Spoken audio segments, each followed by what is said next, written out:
नमस्कार good morning everyone Odia news channel रे आपण माननकु स्वागत जणाउछि। जदि न्यूज गुड़िक आपण माननकु भल लागुथाए ताहाले वीडियोटी को गोटिए लाइक करी चैनल को सब्सक्राइब करी दियंतु। तेबे चलंतु आजिर गुरुत्वपूर्ण न्यूज गुड़िक उपरे नजर पकाइबा।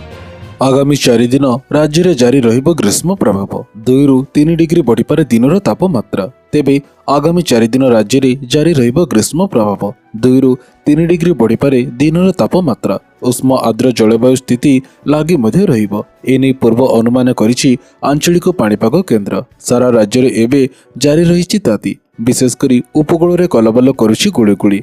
ना तातीरु मिलुछि त्राही ना गुळीगुळीरु मिलुछि आश्वस्ति। यारी भितरे आश्वस्तिकर कथा हेउछि 10 तारिख सुधा ओडिशा छुईपारे मौसुमी। 2 रु 3 दिन भितरे दक्षिण ओडिशा छुईबो मौसुमी, पर यह राज्यर अन्य अंचल को स्पर्श विस्तार हेबो बोली पूर्व अनुमान करिछि आंचलिक पाणीपाग केन्द्र। सेपटे आगामी 4 दिन रे राज्यर तापमात्रा 2 रु 3 डिग्री सेल्सियस बढ़ी मध्य पारे। बरगढ़, बलांगीर, नुआपड़ारे ग्रीष्म प्रभाव अनुभूत हेबा सह 5 दिन जाए उपकूल गुळुगुळी लागि रहिबो बोली आकलन करिछि आंचलिक पाणीपाग केन्द्र। परवर्ती खबरटी हला छात्र छात्री बड़ खुशी खबर, पुणी बढ़िला स्कूल छुट्टी। तेबे आंध्र प्रदेश रे ग्रीष्म छुट्टी 4 दिन रे शेष हेबाकु जाउअछि। जून 11 पर्यंत आंध्र रे छुट्टी घोषणा करा मधि जाइथिला। जून 12 रे विद्यालय गुड़िक पुनः आरंभ हेबो। सेहीपरि विद्यालय रे एडमिशन प्रक्रिया आरंभ होई सारी अछि। तेबे राज्य रे संप्रति समाप्त होइतिबा विधानसभा निर्वाचन फलाफल पर मिलित मेंट एनडीए अत्यधिक सफलता हासिल मधि करी अछि। चंद्रबाबुଙ୍କ नेतृत्वरे मिलित मेंट खूब शीघ्र सरकार गठन करबाकू जाऊ मध्य अछि। एथिपाई अमरावती रे मध्य प्रस्तुत चाली अछि। तेबे चंद्रबाबू नायडू जून 12 रे मुख्यमंत्री भावे शपथ ग्रहण करिवे, किंतु सही दिन राज्यर विद्यालय गुड़िक ग्रीष्म छुट्टी पर सही दिन पुनः कार्य आरंभ मध्य करिवे। या सह टीडीपी एमएलसीएस रामकृष्ण चलित मासर 12 तारिख बदल 13 तारिख दिन स्कूल खोलिबाकू विद्यालय शिक्षा विभागर मुख्य सचिव प्रवीण प्रकाश को एक निवेदन प्रदान मध्य करी अछंती। एथिरे टीडीपी नेता एस रामकृष्ण विद्यालय गुड़िकर पुनः खोलिबा तारिख स्थगित रखिबाकू कहि मध्य थिले। परवर्ती खबरटी हला शौचालय योजना रे मिलिबो 12,000 टंका, एमिति करंतु आवेदन। तेबे आमे सरकारी योजना सह जड़ित एक योजना विषय कहबाकू मध्य जाउअछु, जेउथिरे समस्त लोकंकु सुविधाजनक शौचालय जोगाई देबाकू प्रतिश्रुति दिया मध्य जाउअछि। जेउमाने एही योजना सहित जड़ित थिले समानकु शौचालय निर्माण पई टंका दिया मध्य जाउअछि। यदि आपण मध्य एही योजना रे जोग देबाकू चाहुचंती तेबे आपणकू एथिपई ऑनलाइन आवेदन करिबाकू मध्य पड़िबो, जोंथिपई आपणकू शौचालय निर्माण पई सरकार 12,000 टंका प्रदान मध्य करिवे। टॉयलेट स्कीम रजिस्ट्रेशन 2024 प्रधानमंत्री स्वच्छ मिशन अधीन रे एही योजना आरंभ करिथिले।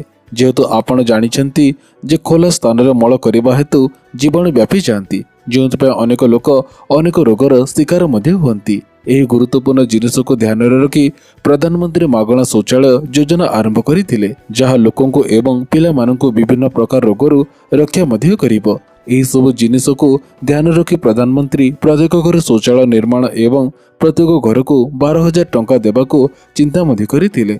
प्रथम थर पर आपणको 6,000 टंका दिया जिवो एवं तापरे जेतेबेले आपणकर शौचालय निर्माण समाप्त हेबाकू जाउतबो सेतेबेले बाकी 6,000 टंका आपण पाइबे। परवर्ती खबरटी हला ओडिशार महिला मानंकु टंका देबे सरकार, खाता को आसीबो 6,000 टंका। तेबे महिला मानंकु सरकार महाभेटी देबाकू मध्य जाउअछंती। खाता को आसीबो 6,000 टंका। तेबे प्रत्येक श्रेणी को ध्यान रखी सरकार योजना जारी मध्य करी अछंती। अनेक योजना केंद्र सरकारक द्वारा परिचालित होतबा बेले केतेक राज्य सरकारक तरफरु परिचालित मध्य हेउअछि। आलोचना करा जाउतबा एही योजनार नाम हेउछि प्रधानमंत्री मातृत्व बंधना योजना।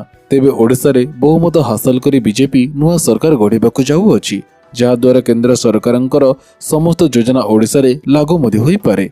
नुआ सरकार आसीबा परे लोकमाने एही लाभ पाई पारंती बोली कुहा मध्य जाउअछि। एही क्रमरे महिला मानकु मध्य पीएम मातृत्व बंधना योजनार लाभ मिली पारे, जहा अधीन रे सरकार गरीब महिला मानकु आर्थिक सहायता प्रदान करंती। तेबे सरकार एथिपई किछि शर्त मध्य रखी अछंती। केवल सही महिला माने एही योजनार लाभ पाइबे जो माने दारिद्र्य सीमारेखा तले बास करंती। परवर्ती खबरटी हला राशन कार्ड ने आसिला बड़ अपडेट। फ्री राशन सह मिलिबो 7टी सरकारी योजनार लाभ। ତେବେ ରାସନ କାର୍ଡଧାରୀଙ୍କ ପାଇଁ ଖୁସି ଖବର। ଏଣିକି ମାଗଣା ରାସନ ସହ ମିଳିବ 7ଟି ଯୋଜନାର ଲାଭ। ତେବେ କେନ୍ଦ୍ର ସରକାରଙ୍କ ଦ୍ୱାରା ଆର୍ଥିକ ସୀମାରେଖା ତଳେ ଥିବା ଲୋକମାନଙ୍କୁ ବିପିଏଲ୍ ରାସନ କାର୍ଡ ପ୍ରଦାନ କରା ମଧ୍ୟ ଯାଉଅଛି, ଯାହାଦ୍ୱାରା ସେମାନେ ମାଗଣା ରାସନର ଲାଭ ମଧ୍ୟ ପାଉଅଛନ୍ତି। ଆପଣ ଜାଣିଛନ୍ତି କି ରାସନ କାର୍ଡରେ କେବଳ ମାଗଣା ରାସନ ନୁହେଁ, ଏହି ସବୁ ସରକାରୀ ଯୋଜନାର ଲାଭ ମଧ୍ୟ ମିଳୁଅଛି। ଅର୍ଥାତ୍ ଆପଣଙ୍କ ପାଖରେ ରାସନ କାର୍ଡ ଥିଲେ ଫ୍ରିରେ ରାସନ ସହ ଜଣେ ସରକାରୀ ସ୍କିମ୍ର ମଧ୍ୟ ଫାଇଦା ପାଇପାରିବ। ତେବେ କେନ୍ଦ୍ର ସରକାରଙ୍କ ଦ୍ୱାରା ଆରମ୍ଭ ହୋଇଥିବା ପ୍ରଧାନମନ୍ତ୍ରୀ ଉଜ୍ଜ୍ୱଳା ଯୋଜନାର ମୂଳ ଉଦ୍ଦେଶ୍ୟ ହେଉଛି ଗରିବ ପରିବାରକୁ ସ୍ୱଚ୍ଛ ଇନ୍ଧନ ଯୋଗାଇ ଦେବା। ଏହି ଯୋଜନା ଅଧୀନରେ ରାସନ କାର୍ଡ ଧାରକଙ୍କୁ ଏଲ୍ପିଜି ଗ୍ୟାସ୍ ସିଲିଣ୍ଡର ମାଗଣାରେ ଯୋଗାଇ ଦିଆ ମଧ୍ୟ ଯାଉଅଛି। 17 ସେପ୍ଟେମ୍ବର 2023ରେ କେନ୍ଦ୍ର ସରକାର ପ୍ରଧାନମନ୍ତ୍ରୀ ବିଶ୍ୱକର୍ମା ଯୋଜନା ଆରମ୍ଭ ମଧ୍ୟ କରିଥିଲେ। ଏହି ଯୋଜନାର ଉଦ୍ଦେଶ୍ୟ ହେଉଛି ଶ୍ରମିକମାନଙ୍କର ଆର୍ଥିକ ସ୍ଥିତିକୁ ସୁଦୃଢ଼ କରିବା। ସେହିପରି ପ୍ରଧାନମନ୍ତ୍ରୀ ଆବାସ ଯୋଜନା ଅଧୀନରେ ରାସନ କାର୍ଡଧାରୀମାନେ ନିଜ ଘର ନିର୍ମାଣରେ ସହାୟତା ପାଇଥାନ୍ତି। ସହରାଞ୍ଚଳରେ ରହୁଥିବା ଲୋକମାନଙ୍କୁ 1,30,000 ଟଙ୍କା ଏବଂ ଗ୍ରାମାଞ୍ଚଳରେ ରହୁଥିବା ଲୋକମାନଙ୍କୁ 1,20,000 ଟଙ୍କା ସହାୟତା ପ୍ରଦାନ କରା ମଧ୍ୟ ଯାଉଅଛି। ପରବର୍ତ୍ତୀ ଖବରଟି ହେଲା ଆସିଲା ବଡ଼ ଖୁସି ଖବର। ଏଣିକି ମାସକୁ 15,000 ଟଙ୍କା ମିଳିବ ପେନସନ। ତେବେ ପେନସନ ଭୋଗୀଙ୍କ ପାଇଁ ଖୁସି ଖବର। ବଡ଼ ଘୋଷଣା କରିବାକୁ ଯାଉଛନ୍ତି ସରକାର। ଏଣିକି ଅଧିକ ପେନସନ ମିଳିବ, ଫଳରେ ଲକ୍ଷ ଲକ୍ଷ ପେନସନ ଭୋଗୀ ପାଇବେ ଲାଭ। ତେବେ ହିମାଚଳ ପ୍ରଦେଶର ପ୍ରାୟ 1,20,000 କର୍ମଚାରୀଙ୍କୁ ପୁରୁଣା ପେନସନ ସୁବିଧା ମିଳିବ।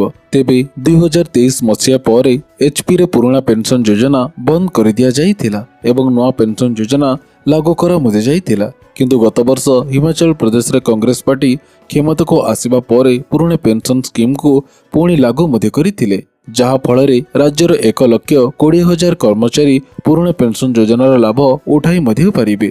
ଏନେଇ ହିମାଚଳ ପ୍ରଦେଶର ସୁଖବିନ୍ଦର ସିଂ ସୁଖୁ ସରକାର ରାଜ୍ୟର 1,20,000 କର୍ମଚାରୀଙ୍କୁ ଜିପିଏଫ୍ ନମ୍ବର ଜାରି ମଧ୍ୟ କରିଅଛନ୍ତି। ଏହା ସହିତ ଏବେ ଅବସର ନେଇଥିବା 800 କର୍ମଚାରୀ ମଧ୍ୟ ପୁରୁଣା ପେନସନର ସୁବିଧା ପାଇବାକୁ ମଧ୍ୟ ଯାଉଅଛନ୍ତି। ବିଶେଷ କଥା ହେଉଛି ପେନସନ ଭୋଗୀମାନେ ମାସକୁ ମାତ୍ର 500 ଟଙ୍କା ପେନସନ ନେଉଥିଲେ, ସେମାନେ ବର୍ତ୍ତମାନ ମାସିକ 15,000 ଟଙ୍କା ପାଇବେ। ପରବର୍ତ୍ତୀ ଖବରଟି ହେଲା ନୂଆ ସରକାର ଗଠନ ପୂର୍ବରୁ ଆସିଲା ବଡ଼ ଅପଡେଟ୍। କର୍ମଚାରୀଙ୍କର ଖୁସି କହିଲେ ନ ସରେ। ତେବେ କର୍ମଚାରୀମାନଙ୍କ ପାଇଁ ଖୁସି ଖବର। ନୂଆ ସରକାର ଶପଥ ନେବା ପରେ ଆସିବ ବଡ଼ ଘୋଷଣା, ବଢ଼ିବ ଟଙ୍କା। ତେବେ 2-3 ଦିନ ମଧ୍ୟରେ ଦେଶରେ ଏକ ନୂତନ ସରକାର ଗଠନ ହେବ, ଯାହାର ପ୍ରଧାନମନ୍ତ୍ରୀ ନରେନ୍ଦ୍ର ମୋଦି ହେବେ। ନୂତନ ସରକାର ଗଠନ ସହିତ କିଛି ବଡ଼ ନିଷ୍ପତ୍ତି ନିଆ ମଧ୍ୟ ଯାଇପାରେ, ଯେଉଁଥିରେ କେନ୍ଦ୍ରୀୟ କର୍ମଚାରୀମାନେ ମଧ୍ୟ ଏକ ଉପହାର ପାଇବେ। କର୍ମଚାରୀ ଏବଂ ପେନସନଭୋଗୀଙ୍କର ଡିଏ ବୃଦ୍ଧି ବ୍ୟତୀତ ସରକାର ଫିଟମେଣ୍ଟ ଫ୍ୟାକ୍ଟର ଉପରେ ମଧ୍ୟ ଭଲ ଖବର ଦେଇପାରନ୍ତି। ଯଦିଓ ଡିଏ ବୃଦ୍ଧି ତାରିଖରେ ସରକାର ଏପର୍ଯ୍ୟନ୍ତ ଆନୁଷ୍ଠାନିକ ଭାବେ କିଛି କହି ମଧ୍ୟ ନାହାନ୍ତି, କିନ୍ତୁ ଜୁନ୍ ମାସର ଶେଷ ସପ୍ତାହ ସୁଦ୍ଧା ଏହାକୁ ବୃଦ୍ଧି କରାଯିବ ବୋଲି ଗଣମାଧ୍ୟମ ରିପୋର୍ଟରେ ଦର୍ଶା ମଧ୍ୟ ଯାଇଅଛି, ଯାହା ଏକ ବଡ଼ ଖୁସି ଖବର ମଧ୍ୟ ଅଟେ। ତେବେ କେନ୍ଦ୍ରୀୟ କର୍ମଚାରୀ ଏବଂ ପେନସନଭୋଗୀମାନେ ଖୁସି ହେବାକୁ ଯାଉଅଛନ୍ତି, କାରଣ ସରକାର ପ୍ରିୟତ ଭତ୍ତା ଡିଏକୁ 4% ବୃଦ୍ଧି କରିବାର ସମ୍ଭବ ବୋଲି ବିଚାର ମଧ୍ୟ କରୁଅଛନ୍ତି।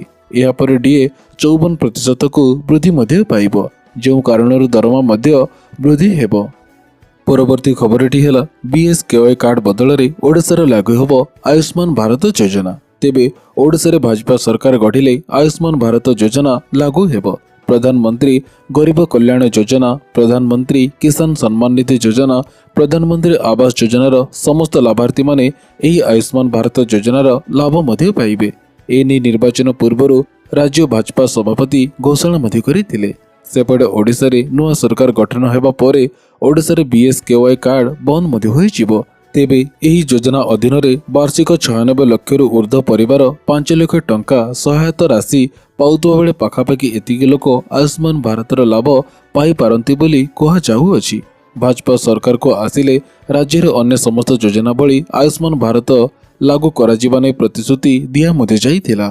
ପରବର୍ତ୍ତୀ ଖବରଟି ହେଲା ଏଥର ରଥଯାତ୍ରାରେ ପାଣି ପାଉଚ୍ ଏବଂ ପଲିଥିନ୍ ବ୍ୟାଗ୍ ହେଲା ନିଷେଧ। ତେବେ ଚଳିତ ରଥଯାତ୍ରାରେ 10ରୁ 15 ଲକ୍ଷ ଶ୍ରଦ୍ଧାଳୁଙ୍କର ସମାଗମ ହେବାର ଆଶଙ୍କା କରିଛି ପ୍ରଶାସନ। ଏଥି ନିମନ୍ତେ ଗତ ରଥଯାତ୍ରା ବୈଠକରେ ପ୍ରଶାସନ ଅନୁମାନ ଲଗାଇ ମଧ୍ୟ ଅଛି। ଚଳିତ ରଥଯାତ୍ରାରେ ପରିବେଶ ପ୍ରଦୂଷଣ ରୋକିବାକୁ ପ୍ରଶାସନ କଡ଼ା ଅଭିମୁଖ୍ୟ ଗ୍ରହଣ ମଧ୍ୟ କରିଅଛି। ପାଣି ପାଉଚ୍ ଏବଂ ପଲିଥିନ୍ ବ୍ୟାଗ୍ ବ୍ୟବହାର ନିଷେଧ କରିବାକୁ ପ୍ରଶାସନ ନିଷ୍ପତ୍ତି ମଧ୍ୟ ନେଇଅଛି। ପଲିଥିନ୍ ବଦଳରେ କାଗଜ ବ୍ୟାଗ୍, କାଗଜ କପ୍ ଏବଂ କାଗଜ ଗ୍ଲାସ୍ ବ୍ୟବହାର ସୁନିଶ୍ଚିତ କରାଇବା ନିମନ୍ତେ ନିୟୋଜିତ ନୋଡାଲ ଅଫିସରଙ୍କୁ ନିର୍ଦ୍ଦେଶ ଦିଆ ମଧ୍ୟ ଯାଇଅଛି। ରଥଯାତ୍ରାର ପ୍ରଥମ ସମନ୍ୱୟ କମିଟି ବୈଠକ ବସି ସାରିଥିବା ବେଳେ ଦ୍ୱିତୀୟ ବୈଠକ ହେବାକୁ ମଧ୍ୟ ଯାଉଅଛି। ଆଇନ ମନ୍ତ୍ରୀଙ୍କ ଅଧ୍ୟକ୍ଷତାରେ ଏହି ବୈଠକ ବସିଥାଏ। ବିଜେପି ରାଜ୍ୟରେ ସରକାର କରିବାକୁ ଯାଉଥିବାରୁ ନୂଆ ସରକାରରେ ନିଯୁକ୍ତି ଆଇନ ମନ୍ତ୍ରୀଙ୍କର ଅଧ୍ୟକ୍ଷତାରେ ଏହି ବୈଠକ ବସିବ। ତେବେ ଚଳିତ ବର୍ଷ ରଥଯାତ୍ରାରେ ପ୍ରାୟ 231ଟି ସ୍ୱେଚ୍ଛାସେବୀ ସଂସ୍ଥା ଖାଦ୍ୟ, ପାଣି ବଣ୍ଟନ, ଆଶୁ ଚିକିତ୍ସା, ଟ୍ରାଫିକ୍ ନିୟନ୍ତ୍ରଣ, ରାସ୍ତା ସଫେଇ, ଆମ୍ବୁଲାନ୍ସ ସେବା କାମରେ ମୁତୟନ ହେବା ନେଇ ପ୍ରସ୍ତୁତି ହୋଇଅଛି। ଏହା ମଧ୍ୟରୁ ସୁରକ୍ଷା କାର୍ଯ୍ୟରେ 52ଟି ସ୍ୱେଚ୍ଛାସେବୀ ସଂଗଠନ ପ୍ରଶାସନକୁ ସହାୟତା ମଧ୍ୟ କରିବେ।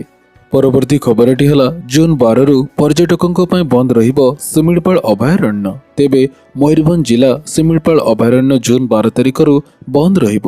ଅକ୍ଟୋବର ମାସ ଯାଏଁ ପର୍ଯ୍ୟଟକଙ୍କ ପାଇଁ ଅଭୟାରଣ୍ୟକୁ ବନ୍ଦ ରଖାଯିବ। ବର୍ଷା ଋତୁ ଆସୁଥିବାରୁ ପର୍ଯ୍ୟଟକଙ୍କ ସୁରକ୍ଷାକୁ ଦୃଷ୍ଟିରେ ରଖି ଏହି ନିଷ୍ପତ୍ତି ନିଆ ମଧ୍ୟ ଯାଇଅଛି। ଏନେଇ ରାଜ୍ୟ ଜଙ୍ଗଲ ଓ ପରିବେଶ ବିଭାଗ ପକ୍ଷରୁ ସୂଚନା ଦିଆ ମଧ୍ୟ ଯାଇଅଛି।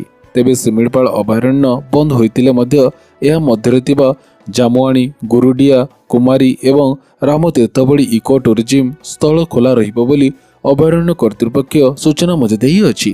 ପ୍ରତିବର୍ଷ ବର୍ଷା ଋତୁ ପାଇଁ ଜୁନ୍ ମାସରେ ଶିମିଳିପାଳ ଅଭୟାରଣ୍ୟ ବନ୍ଦ ହୋଇଥାଏ ଏବଂ ନଭେମ୍ବର ମାସ ବେଳକୁ ଖୋଲା ମଧ୍ୟ ଯାଏ। ତେବେ ମୁଁ ଆଶା କରୁଅଛି ଆଜିର ଏହି ଗୁରୁତ୍ୱପୂର୍ଣ୍ଣ ନ୍ୟୁଜ୍ ଗୁଡ଼ିକ ଆପଣମାନଙ୍କୁ ନିଶ୍ଚିତ ଭାବରେ ଭଲ ମଧ୍ୟ ଲାଗିଥିବ।